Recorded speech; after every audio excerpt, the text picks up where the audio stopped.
The following program is the work of the broadcast students at the British Columbia Institute of Technology. BCIT magazine features news stories from around the Lower Mainland which were produced over the last week. Responsibility for the content of the show rests completely with the students and their instructors.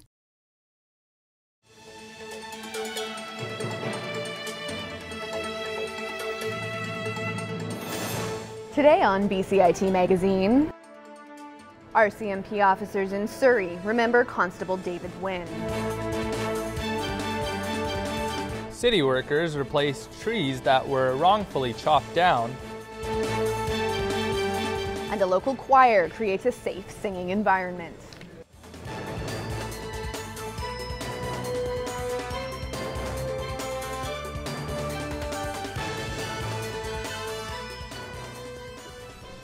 Hello and welcome to BCIT Magazine. I'm Imad Agahi. And I'm Shannon Waters. This week we're on location at BCIT's Gateway building, the hub of the Burnaby campus. And on to our top story. RCMP officers from across the country, including many here in BC, joined arms this week to honor Alberta RCMP Constable David Wynn. He was shot and killed in the line of duty. Chantal Koskitsa explains. Flags were flying at half-mast outside BC's RCMP headquarters at the emotional memorial for fallen Constable David Wynn. Constable Wynn is gone, but will not soon be forgotten. We meet at this monument today to mourn the loss of this officer and to stand shoulder to shoulder as a sign of the dignity with which we hold his memory. Hundreds of officers in Surrey marched for Wynn on the same day he was laid to rest in Alberta. The 42-year-old died 4 days after being shot in the head during a confrontation at a casino in St. Albert, Alberta. He leaves behind a wife and 3 young sons. There is no such thing as a routine call. Policing is inherently dangerous, but this does not diminish the sense of grief when one of our own is injured or lost, carrying out their duties. Wreaths were laid in the constable's memory, who was described as driven, forgiving, and a prankster. He helped keep his community safe, and he brought honor to his family, his fellow officers, and to Canadians from coast to coast to coast. The officers here will carry on in Wynn's memory and in memory of those who fell before him. Chantal Koskitsa in Surrey for BCIT Magazine. A Vancouver neighborhood is back to normal now that its trees have been planted back where they belong. Our reporter Macdow Gleish has the story of the city's response to a vandal who cut down nearly 20 trees.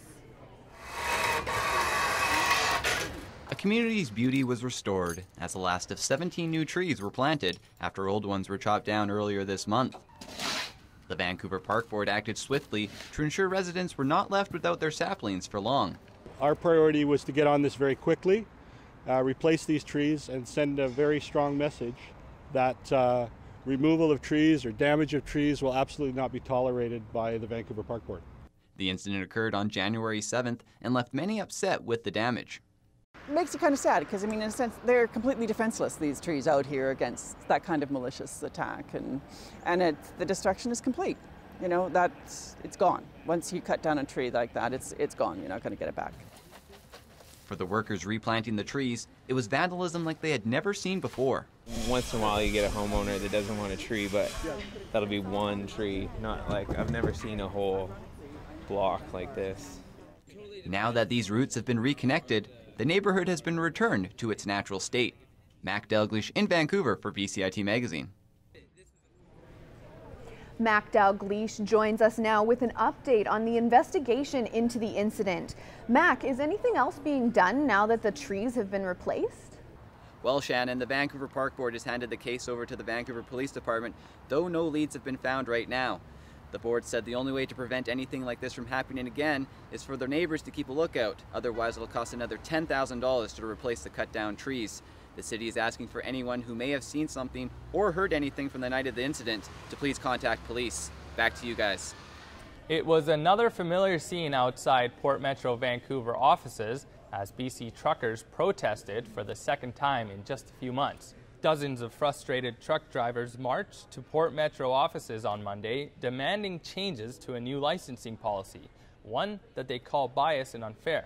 They say small trucking businesses are being stripped of their licenses and they are no longer able to operate out of the port. A lot of people were put out of work, and the problem is that this wasn't done responsibly. You cannot send an email at 4 p.m. on a Friday and have people chew on that all weekend long. However, Port Metro says the policy change was a result of a previous concern. The port believes these new licenses will promote competition and shorten wait times for drivers. Drivers who were unable to renew their license are promising more protests and demonstrations until they can get their businesses back on track. Simon Fraser University recently hosted its second annual charity dance marathon. The event raises money to help sick kids and their families get the treatment and support they need. And as I found out, one family is truly grateful. 6-year-old Brooke McNeil is a miracle kid, and she's got a special reason for showing off her dance moves. In May of last year, we found out that she had a cancerous tumor in her kidney, and we went through BC Children's Hospital for treatment, and she is doing awesome, as you can see today. This is the second time SFU has hosted a dance marathon to help kids like Brooke, and this year everything's bigger and better. So last year we had 150 participants, and this year we have about 300 to 400. And in terms of the fundraising, last year we raised $11,000, and this year our goal is $25,000. The event itself is also twice as long, 12 hours of dance to last year's 6. It's a full day of fun for a great cause. BC Children's Hospital is amazing. I can't say enough good things about it. They're there for us, and they can only continue that way with donations from the community, and that's why this is so important. Every amount counts, and these guys have done an amazing job. I'm truly grateful for everything they do for all the kids. This year's event raised nearly $18,000, all of which will go directly to the BC Children's Hospital. For kids like Brooke, that money will make a big difference. Thank you for raising money for BC Children's. Shannon Waters in Burnaby for BCIT Magazine. Thank you very much for all. Coming up next on BCIT Magazine, BCIT students take part in the Western Engineering Competition. And a local spin instructor is inspiring positive change.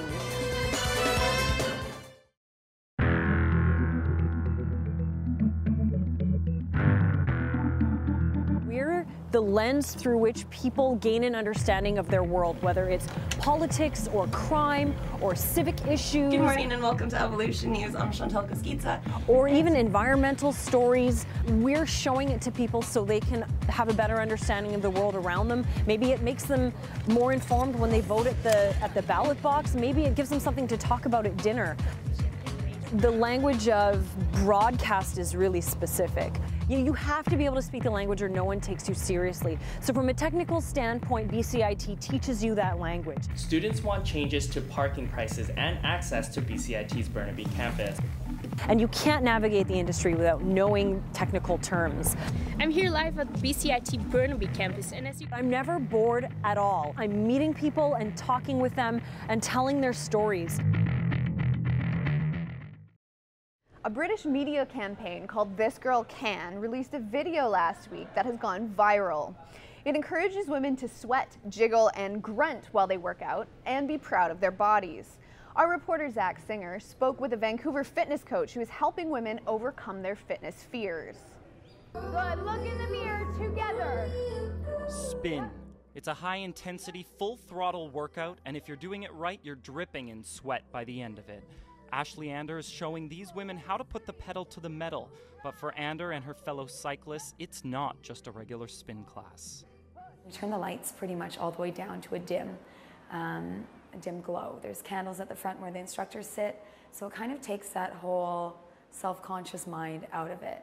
It allows you to connect with your body, physically and emotionally. It's pretty normal for a guy like me to get out here, sweat, run, and even stink. But is it the same for women? Many would argue that it's not, and it's a mentality that the This Girl Can campaign is trying to change. For some women here in Vancouver, it can be challenging to feel comfortable working out. Sit it down. I've had many women tell me that they want to exercise, and you know, it rains a lot in Vancouver, so maybe they'd like to go to the gym, and they tell me that gyms can be incredibly intimidating. We are very materialistic, so it's about what clothes you're wearing, what you look like when you're doing it.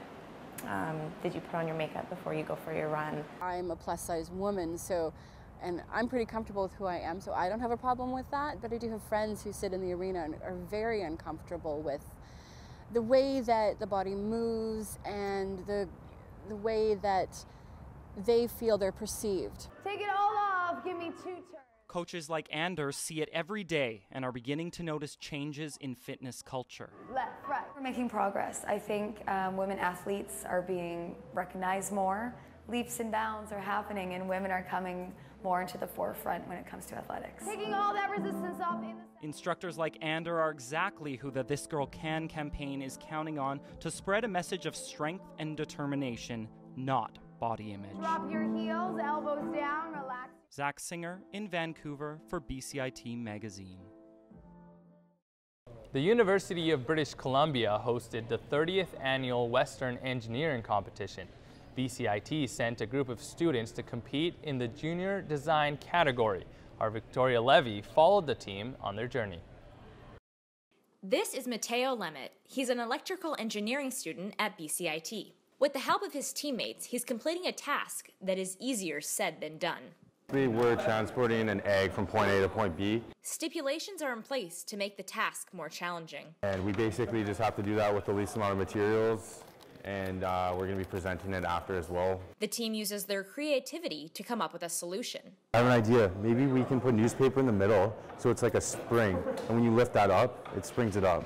It's this ingenuity that Lemet thinks will help the team succeed. I feel like at BCIT you exercise your mind so that you're capable of coming up with ideas fast and on the spot, right? So this has nothing to do with electrical engineering, but the fact that we've been thinking a lot at school and putting in all those long hours, that allows us to come up with these ideas on the spot kind of thing. And teamwork is certainly a must. Here, like a little cup, when this lifts, it will pull the newspaper up like that, and the That's egg what I will was roll. thinking. Let's do that. Competitors had the whole morning to build their design. Then it was time to present to a room full of spectators and judges. My name is Matteo Lemet. Next to me is our senior mechanical engineer, Colonel Alex Tivey, and to my far right is our safety representative, Dr. Skylar Zhang. The team had 2 chances to transport the egg from point A to B. And while they weren't successful in moving the egg, there's still a chance they will place at the awards ceremony. Victoria Levy at UBC for BCIT Magazine. Victoria now joins us with an update on the students' success. Victoria, what were the results? Hi, Ahmad. The team placed second overall, so while they weren't successful at transporting the egg from point A to B, the judges obviously appreciated something about their presentation, whether it be their creativity, ingenuity, or their overall presentation. And what's interesting to note is that only one of the 13 teams in the junior design competition were successful at moving the egg. So it just goes to show you that the judges look at a number of factors in these competitions. Back to you guys. Thanks, Victoria. The Walk for Memories is an annual event that raises money for Alzheimer's research, and this year, the city of Burnaby took part for the first time. Volunteers organized a walk around Burnaby Lake. All kinds of residents took to the trails, hoping to leave a footprint in the battle against Alzheimer's. To have the funds for research and development, we want to find a cure for this disease, and the more awareness that we raise, I think it is instrumental in providing solutions to some of the problems that people have. Just before the walk, Mayor Derek Corrigan proclaimed January Alzheimer's Awareness Month.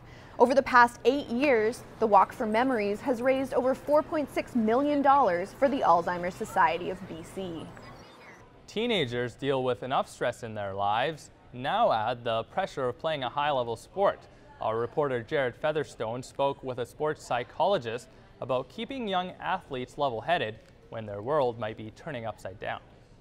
81-82, I was dealing with the Vancouver Canucks when they went to the Stanley Cup that year against the New York Islanders.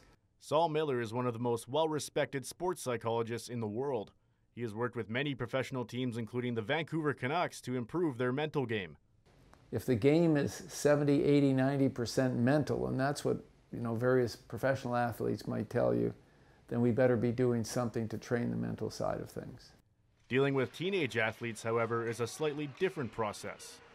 I mean, my job as a sports psychologist isn't to convince them that they should play hockey at a high level or be an Olympian or what have you. It's given they come in and that's their interest, what can we do to help them to perform? Well, there has to be exercises that they can do to improve their focus, their emotional control, learn how to prepare themselves mentally, learn how to deal after a game with how to bring their energy down and refocus and reset for the next game.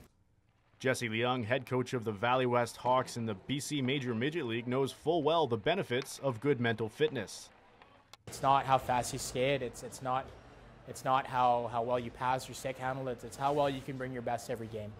And Saul does a tremendous job helping us with that. And many of Leung's young players agree. Yeah, it changes the way you look at the game. Like, even if you're down, there's always light in the game and you can fight your way back. He always referred to us, use your 5 guys as a unit, as a pack of wolves, and I think that's pretty cool. I think he helped a lot. I bought his book and I thought it was really helpful. While these players may not be pros yet, they could be on their way, thanks to the tools Miller has provided them. Go, another chance there to score! Jared Featherstone in Vancouver for BCIT Magazine. Well, you might not need a psychologist to take part in our next story, but singing can be terrifying for some. It's an art form that many reserve for the morning shower or the drive home from work. As Daniel Stevens discovers, some people are trying to create a more inclusive environment for the shy musician. The Silk Purse Arts Centre in West Vancouver is an intimate venue. On the Thursday nights, it's home to Impromptu's Drop-In Choir, which isn't your typical choir. The aim is for people that are not musical. I'm not at all musical, but I like to sing. And I tried a few choirs and I would either have to audition or be able to read music, and it's not going to happen. So, but I still like to sing. So then I discovered Matt, and he likes to help people sing, especially those that don't have musical experience. And so we've set this impromptu rock choir up. Yeah, that's it. There we go. We just did some harmony there. We've only been here for 5 minutes. There's so many choirs in the city, but a lot of them have barriers for people. So I thought it would be good to create a space for people to come and sing that wouldn't normally fit into one of those types of groups. And I think people have a lot of misconceptions about music and the difficulty of doing something like this. And I think they're always surprised when they see that it's actually not that hard, and you can really, especially just singing, you've already got your instrument, it's already there. Gonna make this place your home. And this place certainly feels like home for some. I just love the energy here. It's fun, you're free to be yourself. Singing's always something that makes me feel very joyful. It's a very joyful space, and I just come to share the joy with the other people who are here. Someone like me whose body likes to get into it all, I have the freedom to do that, and the people here are wonderful. Impromptu runs every Thursday night with gatherings starting at 6:30 and singing starting at 7:30.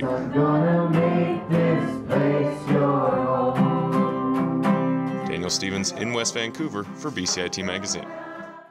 Coming up next on BCIT Magazine, we hear the story of 2 men who hiked across the continent.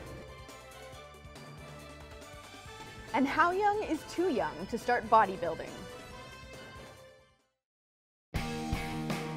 I was looking for a course with that included public relations, and BCIT came up saying that they had this Legion Military Skills Conversion Program, which takes your military experience and converts it into credits.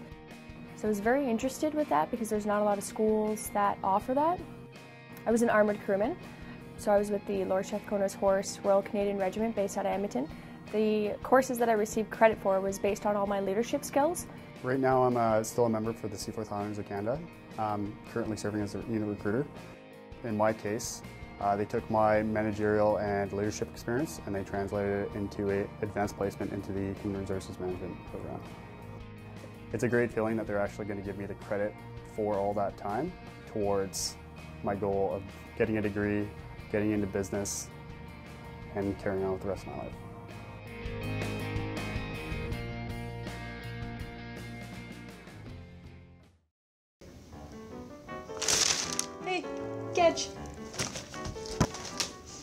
What? You know what? What, because it's the 49th Super Bowl this Sunday between Seattle and New England? Yeah, that's right. It's a little deflated, eh? Hey, think fast. What? You know what? I know. It's Dino Vancouver, where people can get excellent food at fair prices until the end of the month. Yeah, that's right. Some of these have ketchup on them. I know.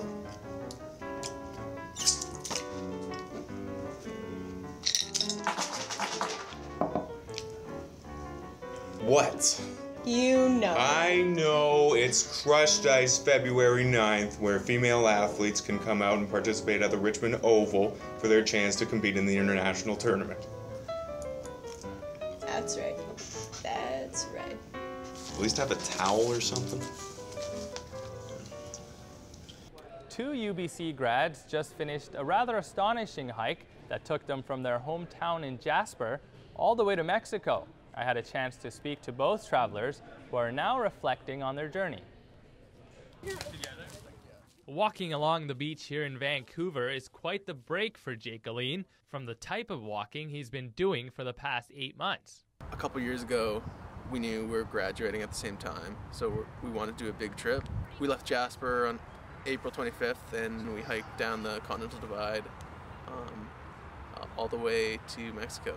With the Continental Divide as their navigation, Aline and his best friend Liam Harap hiked on foot along the famous 5,000-kilometer trail. It stretches from northwestern Canada south through the Rocky Mountains, and yes, they made it to Mexico. It was never really about getting to Mexico. It was really all the stuff in between.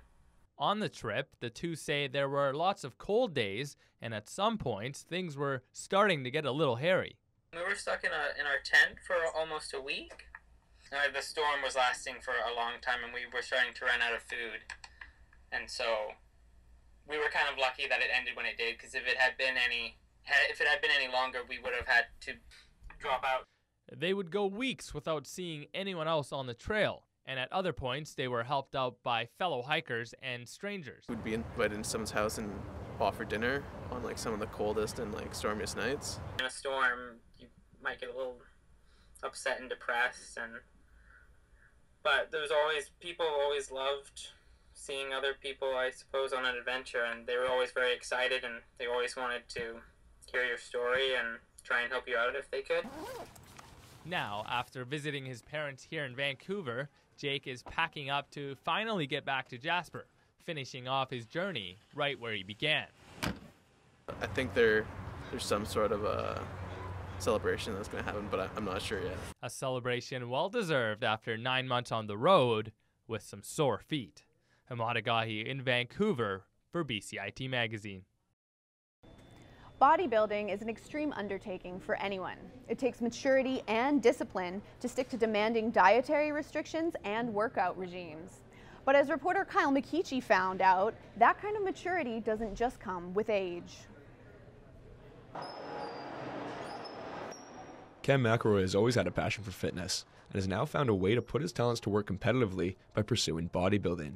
In his first competition earlier this year, he was able to place third, going against contestants as old as 22. Cam is 17 years old and he works out every single day, and for what he wants, he is willing to commit his whole life to it, despite the incredibly strict schedules he has to live by. Definitely like the nutrition side of it. It's a huge commitment on it. I eat at least 6 times a day, like 5-6 times a day. So every 2-3 hours, I'm always eating. After seeing his potential in his first competition, Cam began training with national bodybuilding competitor Damian Gordon. It's the human body, it's kinetics. It only moves a certain way, but there's a right way and a better way to do things. I think that we try and do things the better way. Nice. Gordon has a specific way of building mass and believes in the constant stress of every angle of each muscle, tearing every fiber in each workout in order to build a fuller, functional physique. This kind of training is not a walk in the park. It's barbaric, it's brutal, it's controlled chaos, it's relentless. Cam's next competition is coming up fast, so Damian has been pushing him harder than ever because he knows what kind of things a committed young man like Cam is capable of with his intense training style. Kyle McKeechee in North Vancouver, BCIT Magazine. That's it. Fight. That's it. Good. And there's a new sports craze taking Vancouver by storm. It's a little different than hockey or soccer. That's right, Shannon, and we actually had a chance to try out bubble ball soccer here on campus. To see what the hype was all about, I took on one of our own reporters, Tyson Fedor. Have a look.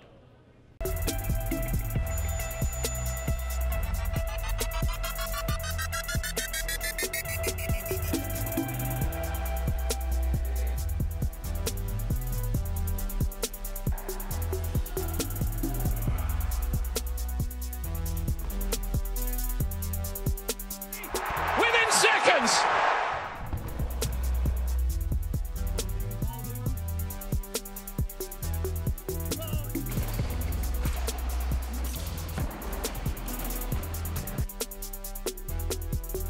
It's 1-1.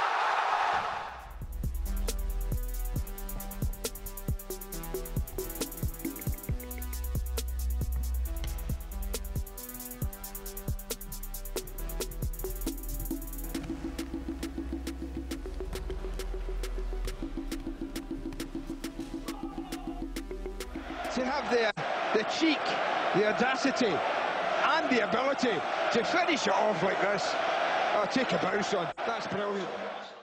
Well, that looks like it was quite something. Yeah, well, it was fun. I enjoyed beating Tyson in the game, but overall, the hype, you know, it's pretty fun, but I wouldn't, you know, recommend it to anyone who doesn't like a contact sport. If you have any questions or comments about this program, please visit us online, bcit-broadcast.com or bcitbroadcastnews.ca. I'm Shannon Waters. And I'm Ahmad Agahi, and that was this week's BCIT magazine from the Gateway building here on the Burnaby campus. Try and get out and enjoy that sunshine while it lasts. Thanks for watching.